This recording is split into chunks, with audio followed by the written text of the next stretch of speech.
The prayer shawl ministry, when it originally started, was started by two women. I believe it was up in New England, and this has just spread throughout the United States. We've had the opportunity to share this ministry with other parts of the country. We know that prayer shawl ministries have begun out in California as a result of our prayer shawl, in Pennsylvania, and different parts, other states too. But the story that I love is when Pat Beam's father was at Casey House, and she was knitting. The family next door wanted to know what she was doing, and she explained the prayer shawl ministry to them. And their question was, could they get a prayer shawl for their mother? And Carol delivered a shawl to Casey House that evening.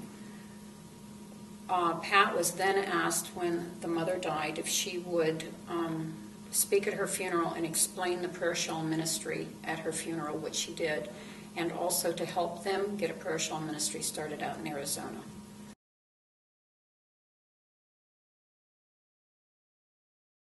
About 6 years ago, my mother came to live in Kensington. She had just been diagnosed with cancer. And when my brother and sister-in-law came to see her, they brought this beautiful shawl from their Episcopal church in Kenosha, Wisconsin. I took the shawl and the paperwork and came to church and asked our parish nurse, Carol Whitney, if there was any way we could get something like this started. And she said to me, "Where were you 3 years ago when I wanted to get this started?" And she told me that I had to speak with Pastor Ken. He was a new pastor here at the time. He was enthusiastic about it, and we started the prayer shawl ministry in the fall.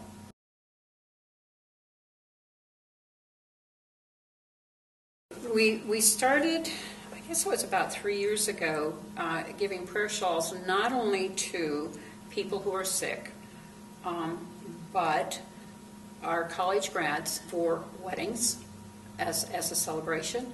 We have started giving shawls to new babies as they're being born.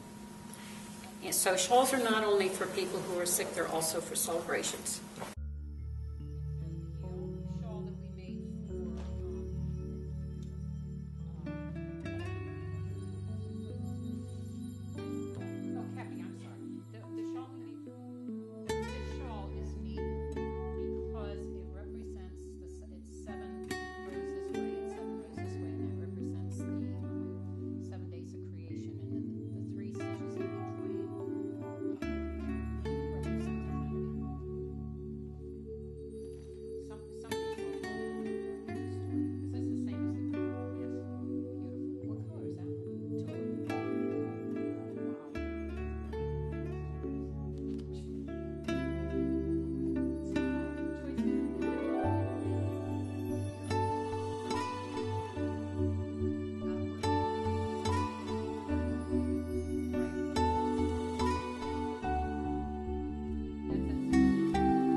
Loving and gracious God, you are with us at every moment of our lives. Each prayer shawl is consecrated before it is given to the recipient. To consecrate is to bless a person or an object for a special holy purpose. When I, as a pastor, offer a prayer of consecration over the shawls, I give thanks for the gifts offered by the one who knitted or crocheted it, and ask God's Spirit to be present with the receiver of the shawl, so that he or she feels surrounded by the love of Christ. If we know the name of the recipient, we pray for them by name and their specific situation. Prayer surrounds the creation and giving of these shawls.